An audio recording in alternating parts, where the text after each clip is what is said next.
Appellant's name? I believe that the first appellant is Mattamy. It's a combination of two children, Matt and Amy, so it's Mattamy.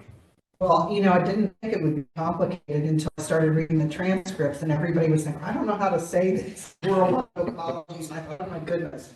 All right, sir, right when you are. Good morning, judges. My name is Scott McLaren. I'm here on behalf of the appellants. I'd like to reserve 3 minutes for rebuttal if I could. Okay.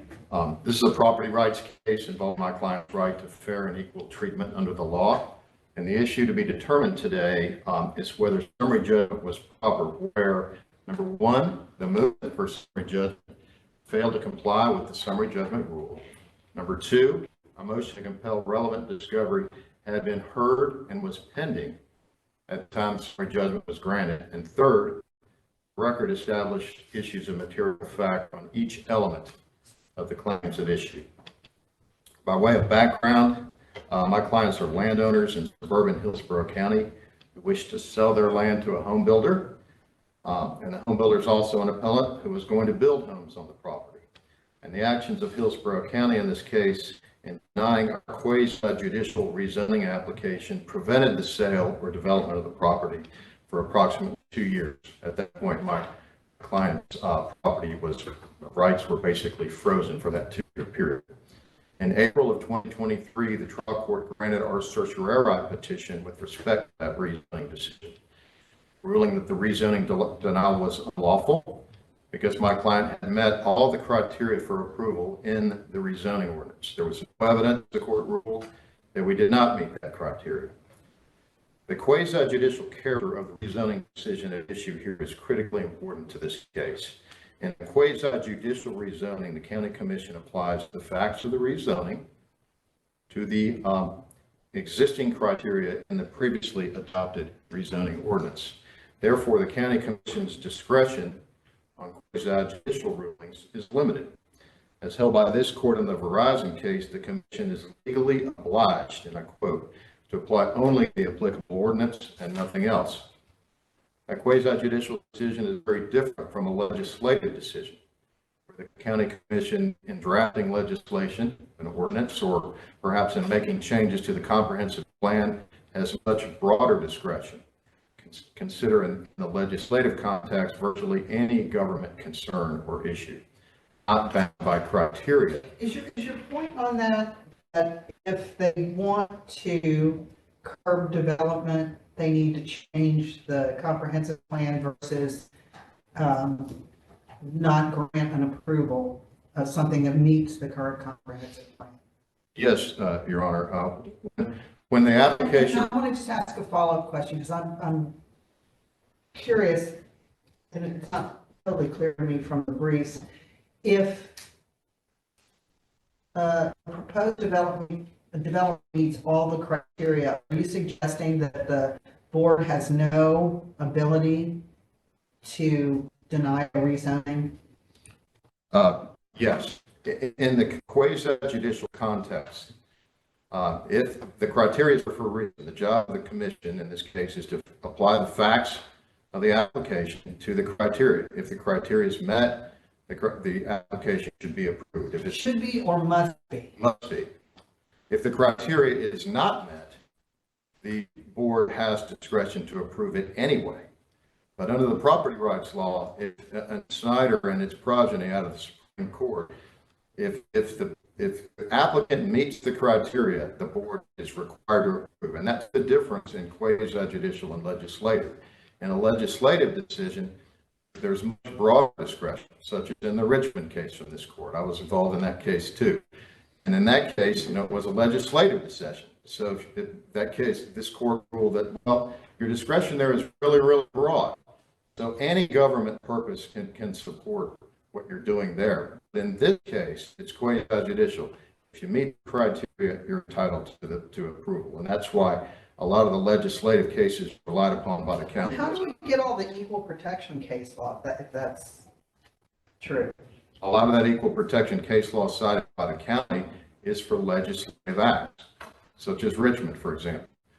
When equal protection applies to legislative acts, there's two prongs, right? There's the similarly situated prong, And then there is the rational basis prong. Similarly situated to other comparators, Well, you rely on that case law as well. very much so. That's the basis of our complaint. Is that not on the legislative cases, we rely on equal protection case law to say, number one, we've got to show that we were similarly situated to other rezoning applicants, and number two, we were treated differently without a rational basis. And that's where the difference in legislative and quasi-judicial comes into play, is on that rational basis test. Because the rational basis for a legislative decision can be much, much broader than a rational basis for a quasi-judicial So decision. in the quasi-judicial context, the rational basis can't be, well, the voters elected us because we want to rein in development and therefore we're eager to do just that. Right. That would not be a rational basis. That in is- the quasi-judicial context. That is correct, Your Honor. In that context, if the board wanted to do what their constituents, quote, voted them in to do, their job is to legislatively go change the zoning ordinance to allow denials in the future.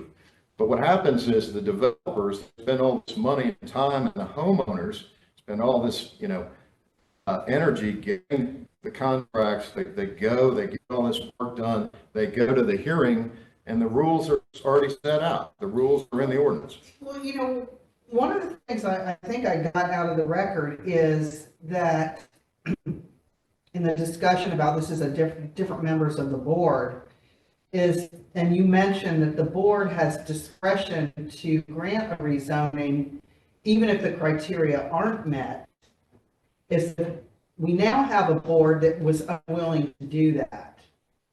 Like it went from, I think loosey-goosey was used somewhere in the record, where you had county staff and a board willing to exercise the discretion, even though everything's not met, we're going to approve it. And now you have a board like, no, dot the i's, cross the t's, or you're not getting the approval. So isn't that one way to view this record that is consistent with quasi-judicial Well, exercise? let me take my example one step further. The Okay. board can approve an application that doesn't meet the criteria. But if a neighbor, for example, challenges that approval, then the neighbor can successfully challenge it because the criteria controls. But in your example, if I remember it correctly, the board has no discretion. It is the criteria that controls. That is exactly what Verizon of this court said. Yeah, I think what I was trying to ask about is your comment that the board has discretion to approve even if the criteria are not met. And the record suggests that the prior board in the discussion of one of the similarly situated it's a different board. It has a different composition. So if you go from a board who was willing to approve things, exercise discretion to approve things that did not meet the criteria versus a board that now says, no, we're not inclined to do that. Why is that a violation? Well, in this case, we met all the criteria. Well, I think that seems to me to not be correct, because you were 65%, not 70. I know you were 65% at the time of application. The idea is we're going to be 70% one day when this house goes away. And the board had concerns about where the buffering was placed. The purpose of the buffering is for transitions, and you put it like next to wetland where you don't need to transition, as opposed to areas where it was low density, high density, they needed a buffer for the transition, and they didn't place it there. Your Honor, I think that the record, as I understand it, was clear that we met the buffering requirements ultimately. I know you keep saying that, and I that's one of the things that's really frustrating about this case, is you all are adamant that you met that criteria. The county is equally adamant that no, it was 65%, and the requirement is 70%. Now, how the location of where the buffer is, how it is allocated, I don't know where that fits in terms of the criteria. I think that's more associated with the general goals of the comprehensive plan. Ultimately, the court ruled that we met all the buffering requirements. All three of the prior steps in the process, everybody, the planning commission, the Hillsborough County staff, the land use hearing officer, all ruled that we met the buffering requirement. We went to the hearing, the county at the buffering, at the hearing said we met the buffering requirement. There was some discussion of 65 to 70%, but why would buffering? Why would that be? Let's say we didn't, Your Honor. Let's say the county is right, and I vehemently dispute that on this record. But let's say the county's right. Why would buffering, if we didn't meet the criteria? It's undisputed the comparators did not meet the buffering requirement. They all had waivers. They got waivers. They all had waivers, and that goes back to, we've kind of gone off into the rational test, as opposed to looking at similarly situated, other applicants. And helping out that those are similar and identical to your client, because I'm not necessarily saying, I'm not necessarily on the same page. Okay. Well, the waiver argument. Okay, first of all, this record, there was no evidence in the record when this motion was filed. There's a clear violation of 1.510C. They did not file anything in the record. Was that preserved? Can we go, because I know you argued that in the beginning, the affidavit issue, right? That's what you're arguing. Where in the record is that preserved? It's in our response to the motion for summary judgment and at the hearing. We had a lengthy discussion about that issue. What about the discovery? It was in an entire section of response to That it was summary. pending, that it was pending, or that if we don't want to proceed, you cannot proceed because it's not right for you to review and rule, and therefore we object? Is there anything like that? We objected. It was a 2-page section of our opposition papers to the summary judgment. Well, yeah, and actually, I'm looking at the list of things that you enumerated in that, and it's difficult for me to see how any of that really relates to ultimately what was decided or what was at issue Well, in this summary judgment. the summary judgment was based in part on our inability to prove the intent of the commissioners denying the project. If we can prove animus, which I think there's already. I think you've argued in your brief that you don't need to. That's true. We And I don't think need that to. I don't, and there seems to me there's some confusion, and maybe the confusion rests with me, but the case, I don't remember the name, that talks about animus, that was a selective enforcement case. And it seems to me the trial court took a look at that, but then it also did the test that you're advocating, which is similarly situated in a rational basis. You didn't, as far as the trial court was concerned, that the county established that there wasn't a similarly situated property, and that there was a rational basis. And as far as your statement, and I'm looking at the trial court's order, the trial court doesn't actually find that the 70% buffering requirement was met. And maybe it's implicit because they say even if the county mistakenly believed, nonetheless, that it wasn't met, that can provide a rational basis. So it's a little wishy-washy in this order, but, the court definitely thought that this discussion about the buffering and how it was located provided a rational basis. Yes, that's what the court said. But why would that? I'm reading the order. Understood. And but why would that be a rational basis for treating us differently than the other? The waivers. The waivers. Okay, so let's talk about that. And I think the waivers, it maybe fits in with your argument that a board has discretion. Even if you don't meet the buffering requirement, we're gonna approve it anyway. But now you've got a board that says, no, and you're gonna get 70% and you're gonna get it at the time you apply for the rezoning, not down the road when this house goes away. That's the At essence. some undetermined point. That's the essence of equal protection. We've got to be treated the same as our comparators. If they didn't meet the buffering requirement, and let's say the county's argument is true and we didn't, we have to be treated the same. Well, if there's a rational basis for the disparate treatment, and it's a different board, which is one thing that can represent a rational basis. Is that not correct? It has to be a relevant rational basis. Remember here, Your Honor, we're here on a quasi judicial. Their job I understand that. is to apply the criteria to the ordinance. They don't have discretion to make policy decisions. That's not their role. Is it the mere fact that they're treated differently, or is it intentionally treated differently? They have to intentionally be treated differently, but this was no accident. They were told 3 separate times that we met the buffering requirement. At the hearing, they were told by their own, I think what they were told is she would eventually meet it. and their own corporate representative in deposition testified, we met the buffering requirement. Okay, That was an admission. I read the same record and I'm trying to understand, yes, you met it. Is it because you met it because you said you would eventually down the road meet it, and that was probably going to be, a known fact? I mean, that inevitably you would have met it. Is that why you're saying you met it? That was the standard, was we would, at the completion of the development, The meet the completion. requirement. That's what was required by the rezoning ordinance. And so the folks that got the waiver, did they get the waiver in advance? The same reason that they would not have met it at the time, but would eventually meet it? Your client chose not to go down that route? Can I talk about the waiver? I really want to talk about the waiver. Okay, so this waiver idea, remember, there's no record here in support of summary judgment that was filed. And one of the issues we take real issue with is this waiver idea.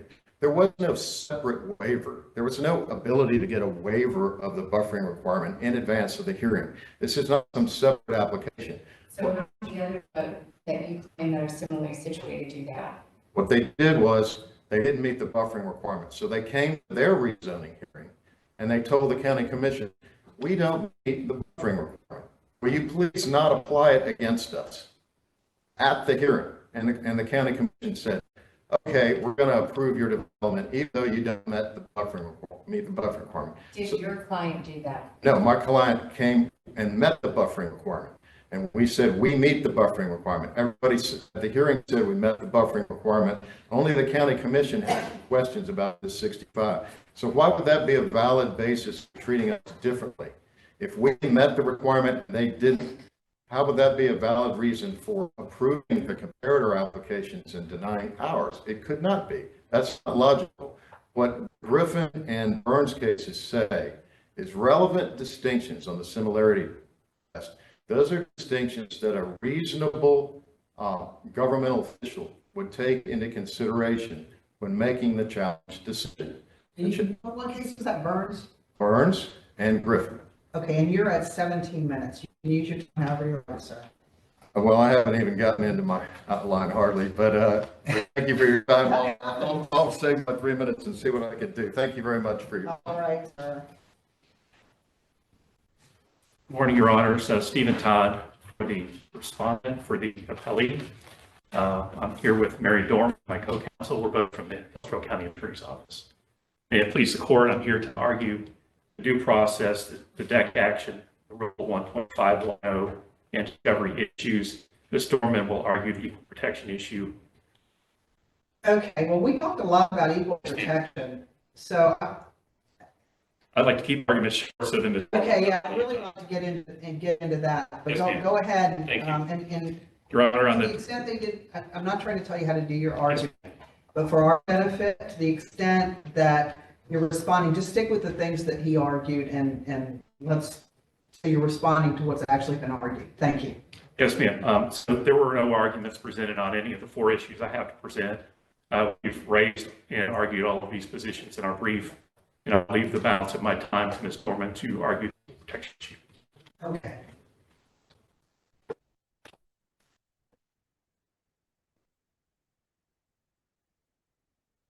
Or didn't you say you were going to respond on the summary judgment issue? Yes, Because I believe he did argue about that. He did begin to argue on the issue of summary judgment and what's required in order to meet the burden of summary judgment. Right, in the discovery. Yes, ma'am. He did make mention of that. On the discovery issue, we're arguing waiver and failure to preserve the issue. Well, yeah, I read the hearing transcript and it was absolutely not mentioned at the hearing. So Right. I my conclusion after reading the transcript is, oh, this is waived. Right. And then I got to the reply brief, and it's like, no, on this one page in this 3,000 page record, we put in a list of things we wanted to do in discovery, and then never mentioned it again. And the compelling part, Your Honor, is that not only did they not mention it during the hearing on motion for summary judgment, never raised the issue of discovery, but at a hearing a month later in January, it's at record at 2773, counsel said, quote, we feel we were able to have what we needed in order for summary judgment to be denied, but that doesn't mean we have all the discovery for trial. So the appellants made a distinction between discovery for summary judgment purposes and waived any request for further discovery on the issue of summary judgment, and said we need additional discovery on the issues that are preserved for trial. What about, they're also complaining, like, we had motions for sanctions outstanding. Yes, and I think their waiver obviated the need for the court to address that. Thank you, Your Honor. You answered my question. Second issue that was briefly raised is Rule 1.510. We'll rely on the Weiss case. Your Honor, the county had no burden to set forth evidence under the summary judgment rule, whereas here the non-movement bears a burden of persuasion at trial. So we produced and we argued evidence that was presented by the plaintiffs. I was going to say, it seems to me there was discussion of evidence, but it was things that were filed by the plaintiff, maybe in connection Right. with their cert petition. I'm not, but there were things in the record that were referenced. Yes, ma'am. And there was a discussion with the trial court about the trial court, like, this is in the record, correct? Yes. Is that, were you referring to anything that wasn't in the No, record? ma'am. The judge raised that exact issue in the trial court and indicated, well, all of the evidence that the county's relying upon is the plaintiff's best foot forward. Okay. And that's the purpose of summary judgment. Based on all the evidence you have to present, you do not prevail. You were pointing at their evidence. Yes, ma'am. Okay. Equal protection, Your Honor. Okay, thank you. Sorry for throwing you guys off. My fault, Your Honor. No, it's fine. May it please the court, I'm Mary Dorman for Hillsborough County. I wanted to begin by stating that I think that the Snyder case cited by plaintiffs contradicts the assertion made to the court about whether or not the board had to approve a rezoning request as a matter of law. Snyder states, we cannot accept the proposition that once the landowner demonstrates that the proposed use is consistent with the comprehensive plan, he's presumptively entitled to this use. And the court goes on further to say that an application for rezoning appeals in at least in part to local officials' discretion to accept or reject the applicant's argument that change is desirable.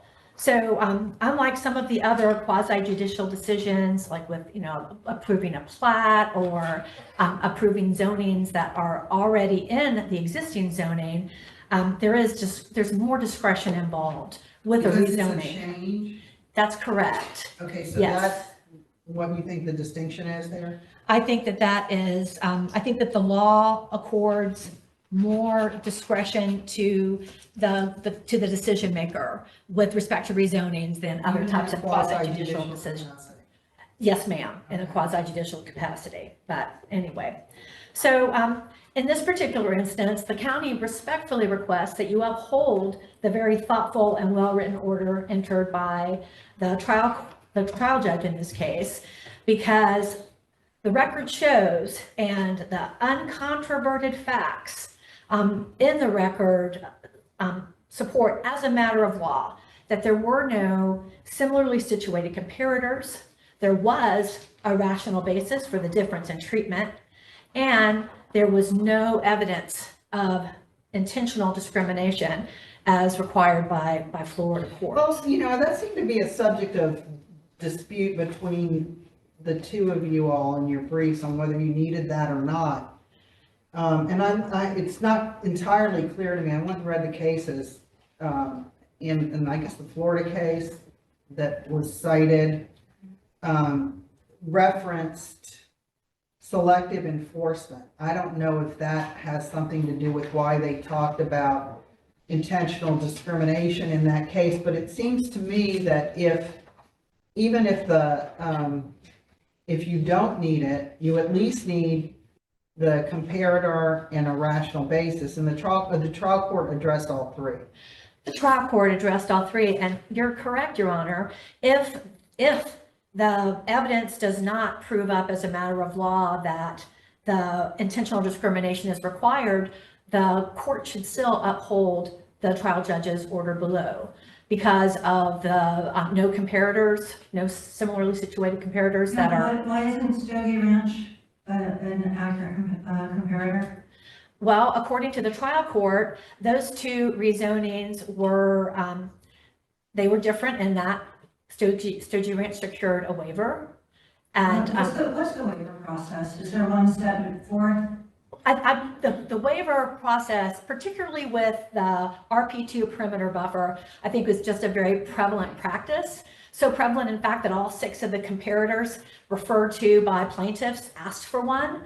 But you know, Did they ask at the hearing? they asked before the hearing, and then staff recommends it, and it gets approved as part of the rezoning process. So it is when we talk about how it's. There's interaction with staff during this process, correct? Absolutely. There are pre application meetings with staff, and the perimeter buffer is not the only thing in the land development code that parties ask for relief from. But in this particular instance, Stogie Ranch asked for a waiver. Also, Stogie Ranch was voted on by a board different than the board that voted on Matamy's rezoning. And Can you address the buffering, because certainly, did they meet the criteria for the buffering, or did they not meet the criteria? I believe that the record, even the plaintiff's own experts at the zoning hearing, master hearing, and at the land use meeting where the board considers the oral argument of the parties, and it's a closed record at the land use meeting. Their own experts stated that it was 65%. The regulation says 70%. You know, we believe that the undisputed facts in this case establish that it wasn't met. Did staff recommendations in the administrative proceedings below, any of those say that they met the buffering in those reports and recommendations? That is not how I read the staff reports. I do believe that they state that once the interim use, the residence, it's in the northeast portion of the property, is no longer used, then the 70% will be met. But until that interim use is abandoned, it's 65%, and I believe that the record is consistent that it's 65%. Does it even matter? I mean, we're talking about an equal protection claim here. Yes. Now, which presumably means something more than simply a mistake. So even if there was a mistake, did they meet it, did they not meet it, we're not sure, it's not clear. Does that matter for these purposes? I believe for the equal protection claim, if they made a mistake, if they were wrong, it absolutely doesn't matter, because there is a number of cases that state that a mistake or application of law, a mistake in the application of law or a mistake of law is a rational basis for the, for the difference in the decision. And in this particular instance, I do think that the rational basis, there's a number of rational basis. The court found 2 in her order, but you're reviewing this de novo, you could find even more. One of the commissioners talked about concerns about infrastructure. There was a recent court decision that I believe influenced a number of the panel, and they talked, the board, and they talked about that. So I don't believe that it matters ultimately, because even if you have comparators, and the Bonder case, which was definitely discussed in the order, and I think that that's the case that the county relies on most heavily regarding the requirement for intentional discrimination. In Bonder, there were similarly situated comparators, but the court found that the equal protection claim couldn't survive because of the fact that there was, they didn't meet either the Lea test, which is the plaintiff treated differently from other similarly situated individuals, and defendant unequally applied a facially neutral ordinance, and here's the kicker, for the purpose of discriminating against plaintiff. That's under Lieb, it's an 11th Circuit case. Or under Olick, you can be intentionally treated differently. Again, there's intent involved from others similarly situated, and there is no rational basis for the difference in treatment. So under Bonder, we believe that Florida law requires that there's intentional discrimination is an element of an equal protection claim in Florida. Both tests require intentional discrimination, either under Lieb or under Olick. And again, that's per Bonder. But other bases for the rational basis, excuse me. I think some of you cited some of them, and that is the like where are you putting the buffers? It's not just the 65%. It's also are you putting the buffer next to the open space where you're supposed to have 250 feet? And I think the record reflects that that's one of the areas where they didn't put their biggest buffers. And then, you know, with respect to the different board, if an equal protection claim is essentially at its heart a discrimination claim, how can you be treated differently if you don't have the same people voting on it? And in this particular instance, Commissioner Cohen, one of the people who voted, he had voted on none of the comparators. And Commissioner Overman and Commissioner Smith had voted against all of the comparators. And then the people who had been on the board before, they all voted for the application. So how is that any different? The same people are voting for and against. Well, you both sort of approach the commission, the board differently. You sort of divided up by the different commissioners, whereas they're looking more at the board as a holistic entity, particularly in this quasi-judicial process. Yes. Where it's supposed to act more as one voice as opposed to different legislators representing different interests. Yes. So what is the basis for your approach where you're considering it commissioner by commissioner? Well, I mean, I don't know that we're necessarily looking at it commissioner by commissioner, but I mean, if you break it down into the details, and arguably the case law requires that when it talks about prima facie identical in all relevant respects. I mean, certainly the board denied it. The board overall denied it.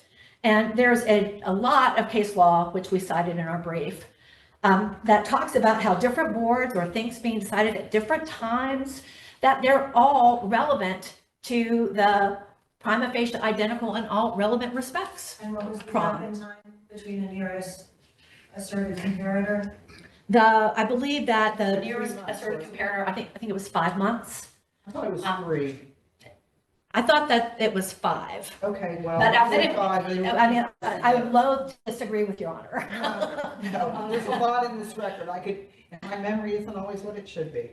But But 3 or 5 months isn't a big difference. it's not a long time, for sure. But there is case law that states that having different boards is it's something that makes the comparators not prima facie identical.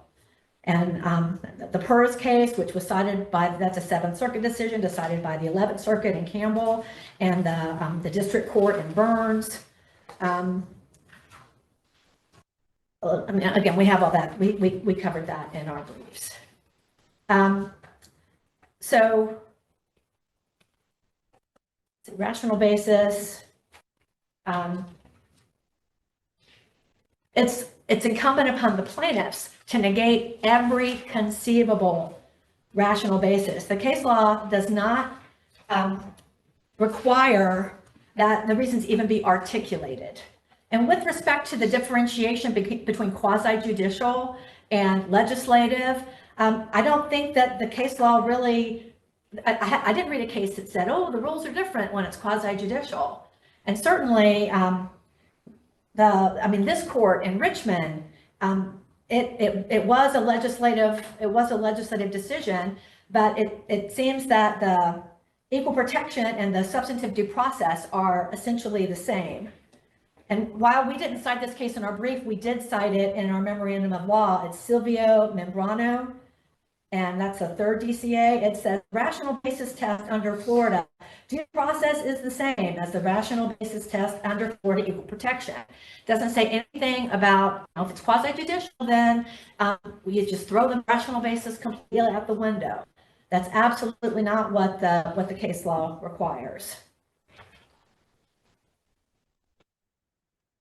How much time do we have? You have 3 minutes. Okay.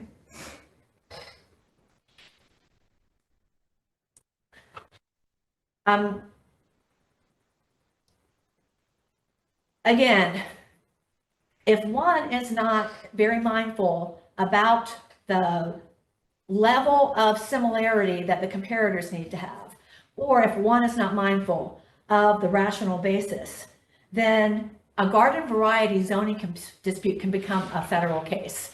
And I don't think that that's where the courts want to go.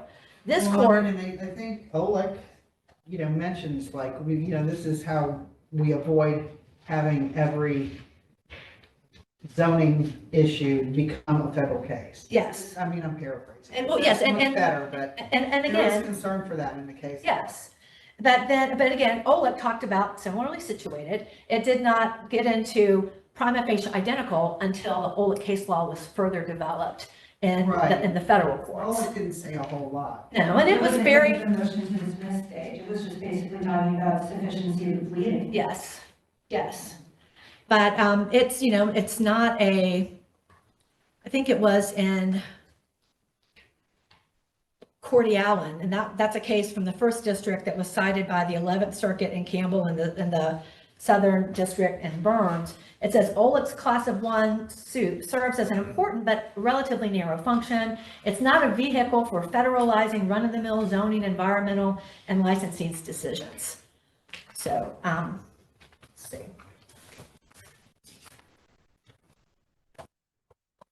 And I believe, as we've already covered, the factual disputes as to whether or not the board was right or wrong about the buffering, it's not material, because it provides a basis for the rational basis for the decision, as does the So belief even if they that were wrong, it can still supply a rational basis. that's correct, because mistaken application of the law may constitute a rational And I basis. think the trial court actually, it looks like the trial court sort of relied on that rationale.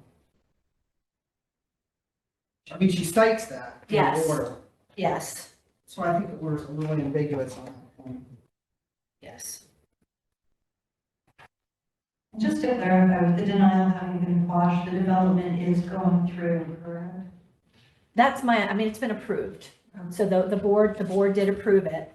And again, to go back to this court in Richmond, something more is necessary than dissatisfaction with the rejection of a site plan to turn a zoning case into a federal case. And it should go without saying that that something more cannot merely be a violation of state or local law. And that's why the fact, What are you reading from? that's from this court in the Richmond decision. Okay. And it's citing to Coniston from the 7th Circuit. And that is why the plaintiff, or the petitioner in that instance, prevailing on the petition for writ of cert isn't relevant to the equal protection claim. Okay, and you are at the end of your time. Thank you I'd like so to wrap much. up. Okay, thank you.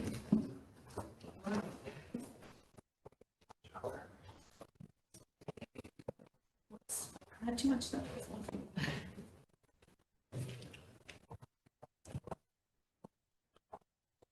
Okay, first I'd like to address the similarly situated regarding the argument that the commissioners were not the same. In fact, the Stogie Ranch adjacent property, which was approved in February 2021, 4 months before ours, that approval, the resolution approving that rezoning was voted on and granted by the exact same 7 commissioners that voted in June in favor of a resolution denying our project. So, but with respect to that one comparator, and you only need one, the commissioners voting on the resolution were exactly the same. That was an adjacent property. I want to just make sure I'm clear on that, because I didn't pick up in reading everything that there wasn't a difference. And you're talking about voting on the resolution. Was it the same board that initially voted to approve? Because I understand it's a two-step process. There's a vote at the meeting to approve or disapprove, and then later, Right. subsequently, the There's resolution. a is resolution, voted on. right, but the rezoning doesn't take effect until the resolution is approved. Now, Right, but, the committee, so was it a different board that voted there on the was, resolution? there was one other commissioner that attended the hearing on the rezoning that did not attend the resolution when that was approved. Okay, So, but the final action was approved by the same seven. With regard to the summary judgment, as we've heard all this argument from the county, in summary judgment and all through this case about how the comparators are different, how the commissioners were different. Again, none of that was in the record when the motion was filed. It's a clear violation of the rule. They can't just put all this stuff in their motion and then not file anything and wait till we file a response and then say, oh, well, it's no harm, no foul. It's in the record now. I mean, that's not the rule. If the rule is to have any meaning, it needs to be enforced respectfully. The rational basis, the equal protection test is different than for substantive due process. The equal protection test is there something that justifies the difference in treatment? There's nothing here that would justify a difference in treatment. If their argument is true and we didn't meet buffering, nobody met buffering. The waiver. Regarding the question about interaction with staff, I believe that was your question, Judge Smith. The fact is we interacted with staff all along. Staff told us all along, you meet the buffering requirement, you're good. Why would we ask for a waiver when we're being told we're Was good? it in their report? Yes. That it was met? It is. Michelle Heinrich, the corporate representative, even testified that we met the requirement. At the deposition, I asked her specifically about when we needed to prove the 70%, and her answer was at the completion of the development, you have to have 70%. That's the rule, you meet it. The court ruled in this, and most importantly, the court, remember there was a corresponding certiorari petition. The certiorari petition, the court ruled you met the buffering requirement. In fact, there was no evidence to suggest you didn't. That's why she granted our petition for writ of certiorari. And that takes care of your due process argument, doesn't it? What's that? Doesn't that take care of your due process argument? I don't think so, because during the interim period, we were denied due process. So our property rights were frozen for a 2-year period. We could not utilize, we could not benefit from the rezoning. The market is different now than it was 2 years ago with respect to the sale of homes, respect to building of homes. My clients had to pay taxes, insurance, et cetera, for that 2-year period. sir, you're at the end of your rebuttal time. Okay. Thank you very much for your time this morning. Thank you both. Interesting case and well argued. We appreciate it.